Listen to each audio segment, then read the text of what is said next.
When I first started the company, I wanted a less corporate environment, and I envisioned a workplace that was something like when I used to get together with my friends in junior high school and high school to play Dungeons & Dragons. We just all waited for the weekend to roll around so we could play games, and then we played games all weekend and lived off of almond joy bars and Cheetos. You couldn't tear us away from playing games, and that's the kind of environment I wanted to create. Somehow he found me and called me up, and we had these long, multiple-hour conversations about the game business. And after several of these, I remember mentioning to my wife, I wonder if he's going to start a game company. And sure enough, in late 1994, he said, I think I'm going to do this. I'm going to start a game development company. I had a consulting company, and one of our lead programmers, Angelo Loudon, and I were working on an accounting application. And we were pretty bored and had been working on that for months. And he had told me that he had always wanted to, write computer games, and I told him I always wanted to start a game company. And by the morning, we were banging out the code for a tank game, which never got produced, but that's how the company got started. Within a few months of starting, we had narrowed down what we were going to do, the game would be, and I think it was a strong idea, the idea of merging the best of real-time strategy with the best of turn-based strategy into kind of a hybrid. So I think we had a great idea at that time, and then it was just a question of finding the people and making it all come together.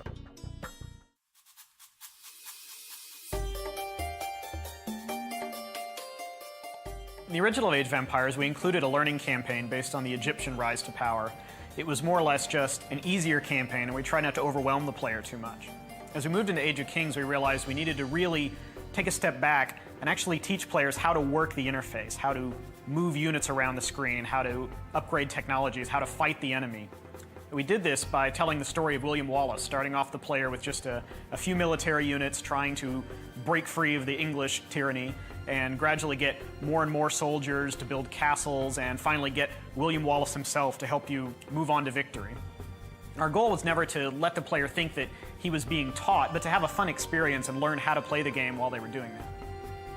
When we do the artificial intelligence for the maps, for the computer player to play against the humans, we have two things we need to balance. First is, obviously, the game must be challenging for even the best players. The second aspect is it has to be fun for even the newest players, so that if someone's mother or their 4-year-old kid are trying to play the game, they have to get an enjoyable experience. The computer player has to seem to put up a fight, but it still has to lose. When a game player is more adept and really wants a challenge, we have to have the AI be as powerful as possible to take him out. Formations is a good example of one of the things that we came across when we were trying to make the game more accessible to casual players. Formations in most games are fairly intimidating. They have a lot of things that you have to do to be able to get your units into formations, and it's a pretty abstract concept. You really can't intuitively figure out what series of buttons you have to click on someone's user interface to get your units into a formation. So the approach that we took with formations was more making it entirely intuitive to a person and entirely automatic. Formations in our game, you select your units, you tell them to go do something, they automatically go into the formation they're supposed to be in. It's much easier for people to understand, and it serves the purpose of the formation. Ensemble Studios is very different from other game companies I've worked at for a number of reasons that are not very subtle. One is the way that it's managed and organized. At most game companies, there's like the star, the guy who's in charge of the project, the auteur of the game. There's no stars here at Ensemble. The individual people here would be stars at other companies, but here we work as a team. We're all moved together on a project. Anyone on a project, not just the designer, is able to make suggestions, improvements, be listened to, from the financial officers to the front desk personnel. We're all work together very closely as a team.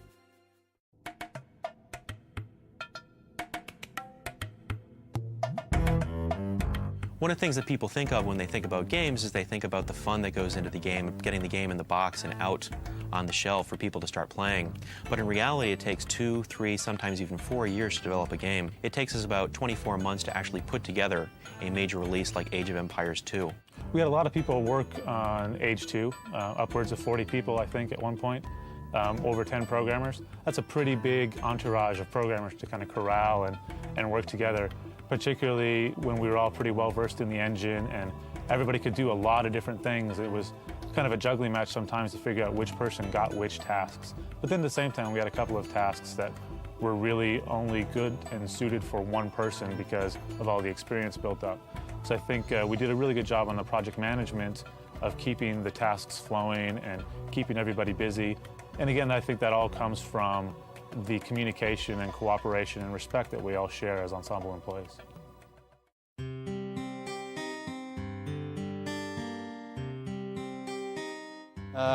Look, if a game is decided by many people, it's owned by many people. It's not just one person, although one person can bring up the initial thoughts of what a game is to look like. So initial sketches are done, a lot of brainstorming, a lot of gathering of reference, and then everyone kind of sits down, puts it up on a board, start making decisions on how the game will be based off of clear objectives and lots of input.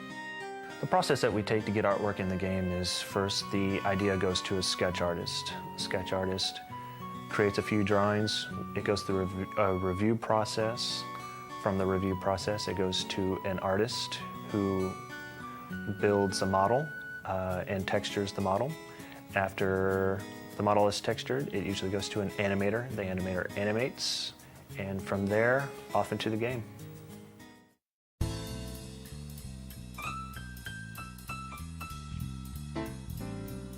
We try to make the music act as a mood setter more than a focal point in the game.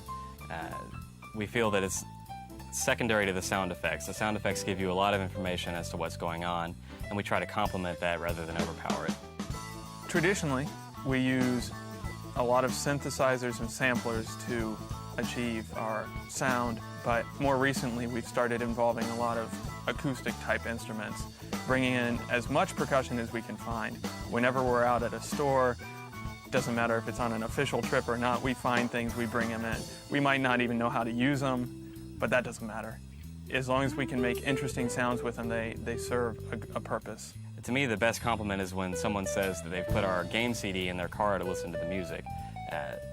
So while we try to keep it as a background thing, as more of a mood setter in the game, it's great that people feel like they can take it away and listen to it on its own.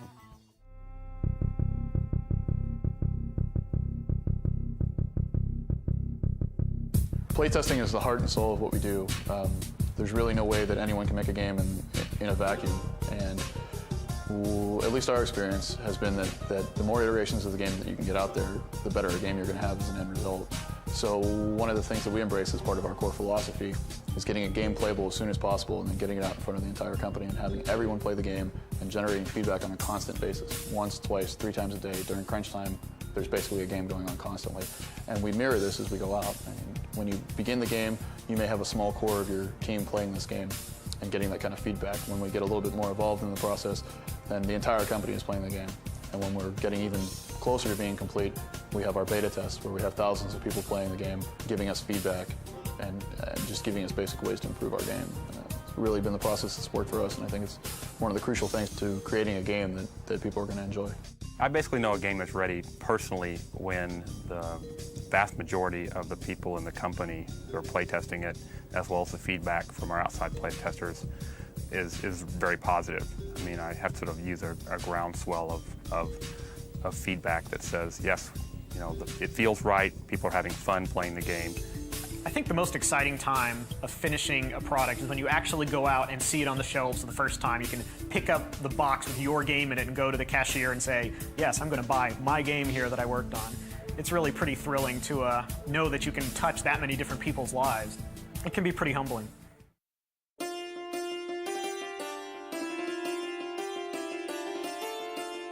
difference between Ensemble Studios and other game companies that I've worked for has been profits, for one, and profits means that you can spend money on nice equipment and beautiful offices, and you have R&D budgets, and you have the best equipment.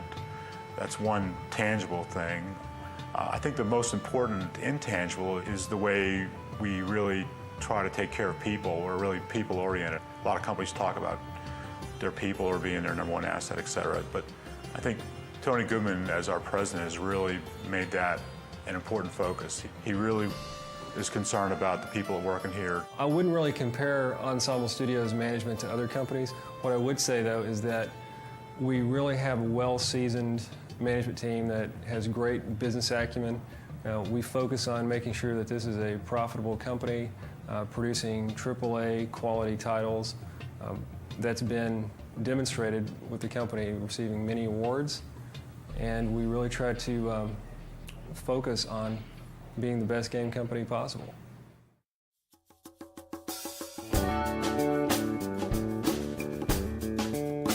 Where is the future for Ensemble Studios is an interesting question. People ask me all the time when I'm traveling about that kind of question. But I mean, they're usually thinking of 5 or 10 years out, and I tell them we only need to know what's going on 2 years from now or 3 years from now, because that's when our next game will be done, and we got to be sure that the next game will be successful when it comes out in 2 years or 1 year or 3 years. So I generally don't think in a horizon larger than that. But I think we know how to make games. We've learned how to make really excellent games. We have a real broad array of talent at Ensemble, and we've created a real top PC franchise in Age of Empires. We're going to go on producing top real-time strategy games, but we're also working on a really fantastic console game that we think will be a real hit. And sometime down in the future, we're going to be working on online games and possibly a massively multiplayer game. So the future looks bright.